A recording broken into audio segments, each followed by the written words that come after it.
Thank you for listening to Depictions Media Radio.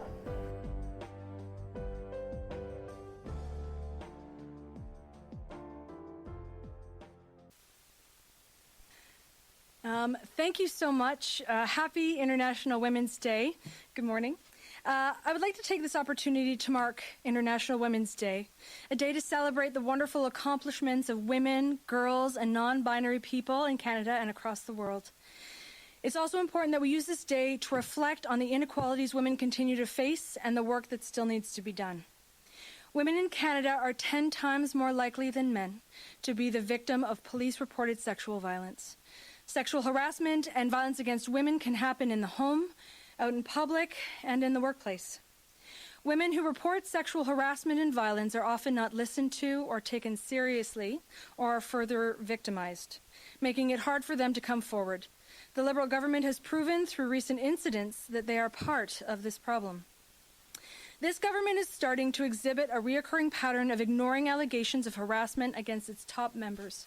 In 2018, the military watchdog brought a serious allegation of harassment by the most senior member of the Canadian Forces to the Minister of National Defence, and the minister refused to even hear the evidence. That same year, StatsCan conducted a survey on sexual misconduct in the Canadian Armed Forces, which backed the findings of the 2015 Deschamps report describing an underlying sexualized culture in the Canadian Armed Forces, hostile to women and LGBTQ members, and conducive to more serious incidents of sexual harassment and assault. The report stated that 75% of women in the armed forces had witnessed or experienced sexualized or discriminatory behaviors. The Liberal government promised to address this toxic culture, but have yet to back up their words with action. Women are tired of decades of Liberal and Conservative governments who choose to look out for the old boys club instead of standing up for them and ensuring their workplaces are free of harassment and violence. Thousands of women in the armed forces have been harmed by sexual harassment, and it's time this government did something to protect women in this country. Ultimately, it's up to the Prime Minister to ensure that all service women and men can have confidence that their reports of harassment will be taken seriously if they come forward. And I'm happy for your questions. And we'll now take questions, starting with questions on the phone. A quick reminder, one question, one follow-up. Nous allons maintenant passer aux questions, commençons par les questions au téléphone. Un petit rappel, une question de télé. Operator, do we have a first question? Thank you. Merci. Please press star 1 on your device's keypad if you have a question. S'il vous plaît, faites étoile 1 sur votre appareil si vous avez une question.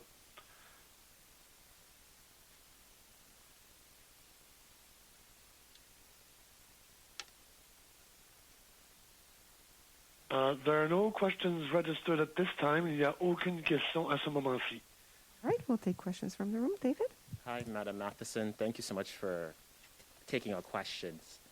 Happy International Women's Day. Thank you. I guess what is the way forward, do you think, for the Canadian Armed Forces and, the Defense Minister to rectifying and taking these allegations against these top men within the military seriously? What is the way forward? So I think this is there are so many recommendations that have already come forward. So you have the 2015 Deschamps report. All of those 10 recommendations have to be implemented. I think only a few thus far they've acknowledged that they have been.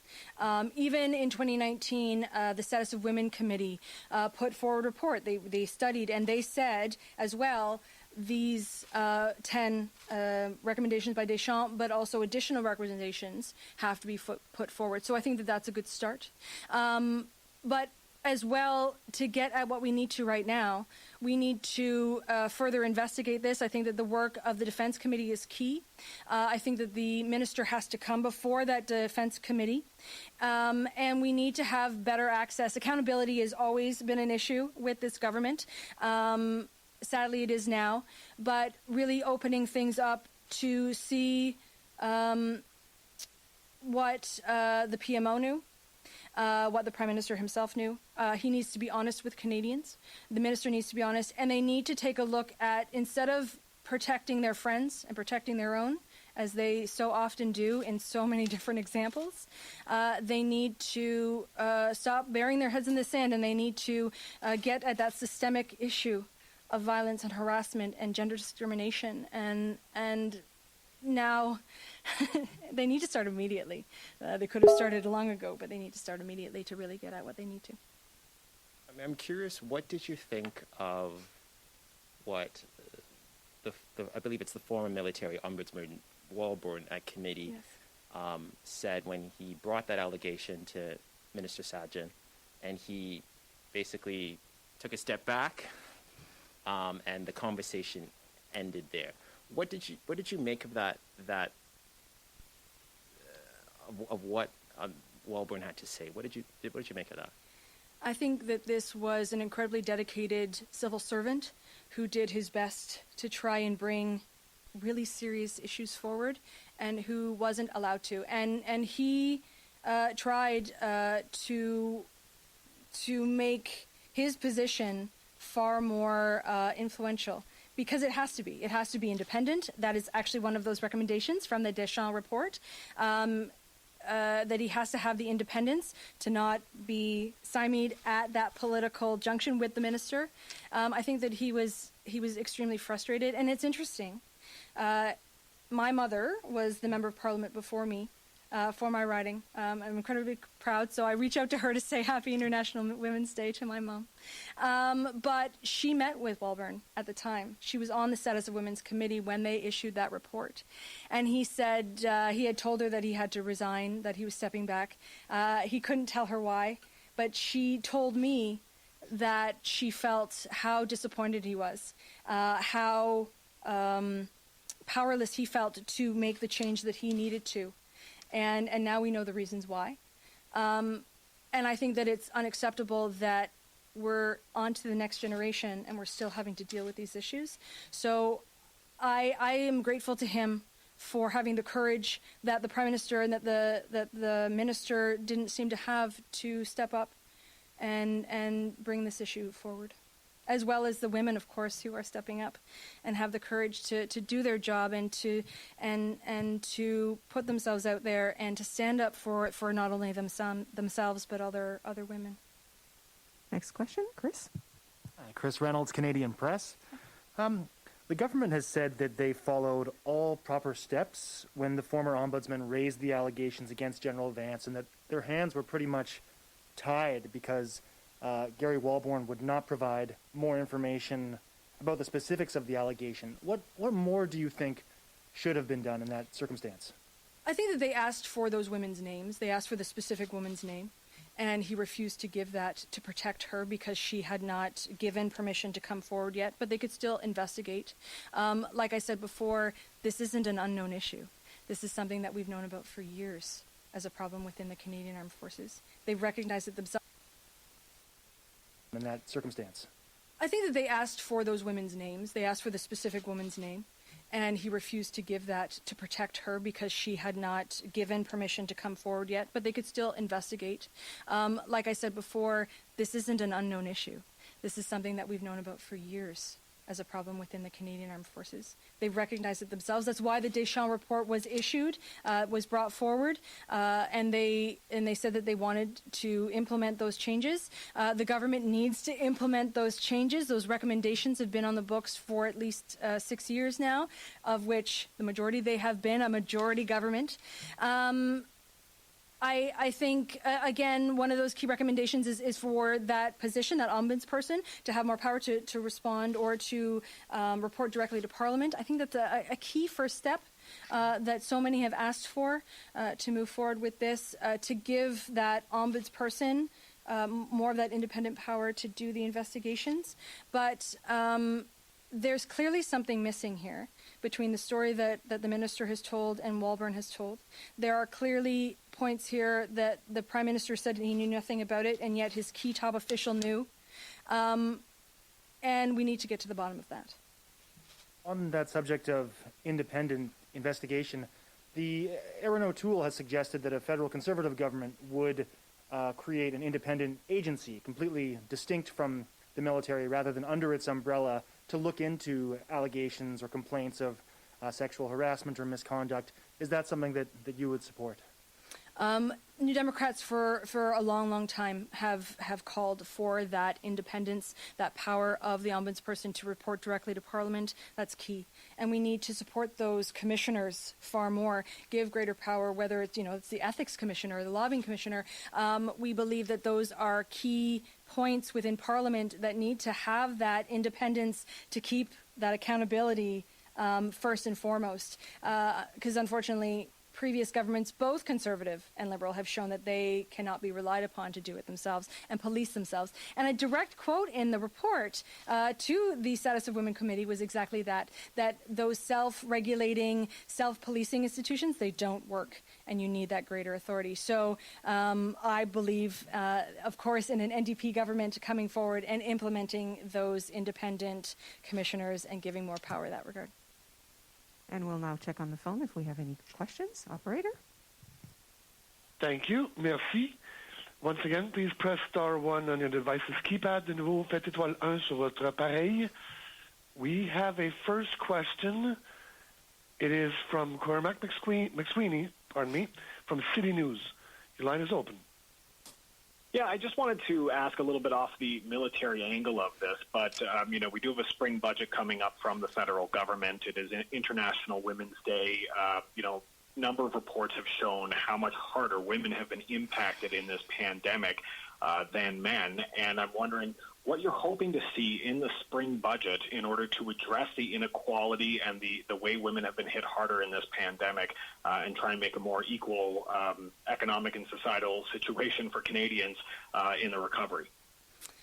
Thank you. Yes, and actually, the Status of Women Committee just is finishing up and will be reporting to Parliament our study on the impacts of COVID on women. We saw across the board every single witness, except maybe one, said that they wanted universal childcare. So the Liberal government has been promising this for 23 years now, almost as long as they were promising pharmacare. They have made some suggestions in speeches, very nice speeches, that have promised further childcare and early childhood education spending, but I still don't see they're not putting in the money, or they haven't promised the money that stakeholders, key experts in the field have asked for. What they believe is necessary to get us not only past this pandemic, to deal with the pandemic, but to build onto a future national universal childcare program. What I would like to see as well is a commitment in legislation to that funding, commitment across the board that there is a Universal Child Care Act to ensure, much like the Canada Health Act, to ensure that no matter where you live in this country, no matter who you are, that you have access, that same access to affordable, safe childcare. One of the key things that we saw in the report as well was unpaid care work and the recognition that women take on far more, both with children, family members, elderly members of the community. They take on that unpaid care work, so a recognition of that. They need greater supports, women and small businesses. They need greater supports in terms of the types of businesses that women run and the impact that that's had. Frontline workers and a fairer, livable wage that they still have not received. In addition, we need to see a shift from how we fund these things, and the New Democrats have brought forward key examples of a wealth tax, of closing tax loopholes. People who have profited directly from the pandemic must pay for the recovery of that pandemic. We haven't had a government with the political courage to do so, to stand up to those strong, wealthy lobbyists, their political friends and allies, but New Democrats are committed to ensuring that fairness, that wealth redistribution happens, and we'll continue to fight for that.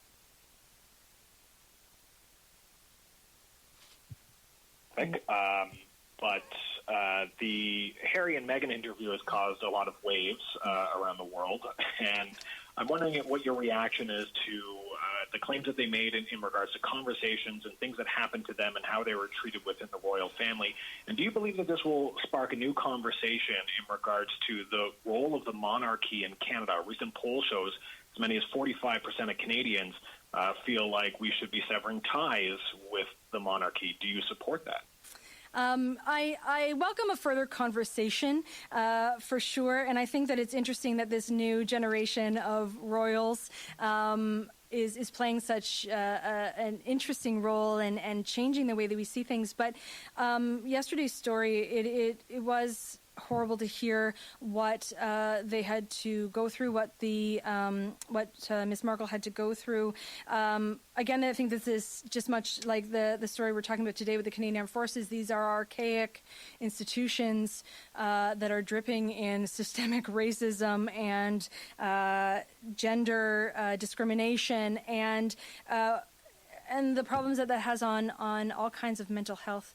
I think that we need to address that. I think that we need to take a look at those institutions and how we get to the bottom of it to ultimately change that status quo. And I think that I didn't hear the direct conversation. I was preparing for today for International Women's Day, but I did hear reports, and I'm quite happy that they are bringing light to these issues in ways that we need to, again, on those old institutions that are buried in that tradition and that old sense of protecting those in power. Operator, next question. Thank you, merci. Prochaine question, Christian Noël, Radio-Canada. À vous. Bonjour, Madame Mathyssen, ça va bien? Ouais, merci, ça va bien. Voulez-vous essayer de répondre en français? Non, malheureusement. Or in English, that's fine. Merci. First of all, let's continue on Harry and Meghan. So, usually the party is pretty much not necessarily in favor of monarchy. What have you heard that makes your position even more entrenched maybe today? Actually, we continue to have discussions. There are those of us in caucus and in the party who are on both sides. I know that I hear from my constituents, and they're on both sides. We're actually coming up on a convention, a policy convention, where I'm sure we will have discussions that are on both sides. I think, though, that like any institution, it needs to those organizations that are so fundamentally entrenched in that old idea of power and money and holding on to power and money, they need to change. And we need to look at how we change them, how we challenge that status quo, how if they're going to survive, because they all, the monarchy especially is highly rooted in public opinion, and they need that support of the public, how they will choose to change and modernize, address what Harry and Meghan have faced. It could be a great opportunity for them to do so, to show leadership. This government has a great opportunity to show leadership on how we change those institutions. So I think I'll leave it right now for the conversation to continue and the debate to continue, but I'm open to those. Merci beaucoup. Back to the general events, Gary Walbourne, Arjit Sajjan, part of your presser this morning. If the ex-ombudsman would not give the name of the person making the allegation, what could be done to further the investigation if you cannot contact the main person who's complaining? And second part to that, why do you think the Prime Minister might have known? So I think that a lot can be done without the specific name. I know that within the media you do a great deal with protecting your sources, but not releasing names. I think that an investigation with the independence of an outside source, because this is one of the huge problems, and that was pointed out by the Deschamps report, was that women who are victims of sexual assault, misconduct, they didn't feel that they had the protection because all those investigations are within. In some cases, they found that their the people that they were accusing, the people in their line of authority were part of the decision-making process. These are problems. And so I think that with that independence of the ombudsman having someone look outside, taking it out of that sphere, but you can still not release a name, but you can still investigate the issue. The side of the issue with the PMO, a key top official and aide in the PMO knew. And there are reports that they pass that information forward. So I'm not sure what the Prime Minister knew, but Canadians need to know, the electorate needs to know, and I think coming before committee and investigating that further is key. Operator, next question. Thank you. Merci. There are no further questions registered at this time. Depuis les questions à ce moment-ci. And we'll take one last question in the room. David? Hi, thanks. Me again. Given all that you said, what do you think when this Prime Minister says he's a feminist? When you hear those words out of his mouth, what do you think? I think he says a lot of pretty words, but it's the action, and we haven't seen that action. I know that my heart sinks every time something comes up where there is so much hope and there is so much promise. There are, again, these pretty words said that they're doing the best. And the minister, I've heard her say, the Minister of Gender or Women and Gender Equality has said, we're making slow progress. Well, in these cases, you're not. You're ignoring it. You're putting your head in the sand. And again, those in positions of power have such an incredible responsibility. They have such an opportunity to make the change that people so desperately need, and to think about all the women. We've had 6 years of it. No. 23 years without childcare, 27 years without pharmacare, throne speech after economic update, but we haven't seen the actions actually take place. What we've seen is a further entrenchment in the status quo, them giving money to those who give them money, and that perpetual cycle of those holding on to power and not distributing that as they should, not what democracy deserves. It's a fundamental, and I've never had a lot of faith seeing government after government. You could talk about this government and the 6 years that they've had. You could talk about the Chrétien years and the 12 years that they had, and so on and so forth. So I think it's time for that change, desperately needed change. Thank you. And this concludes the press conference. C'est la conférence de presse. Merci.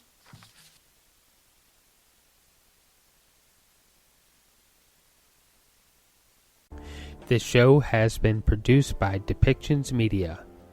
Please contact us at depictions.media for more information.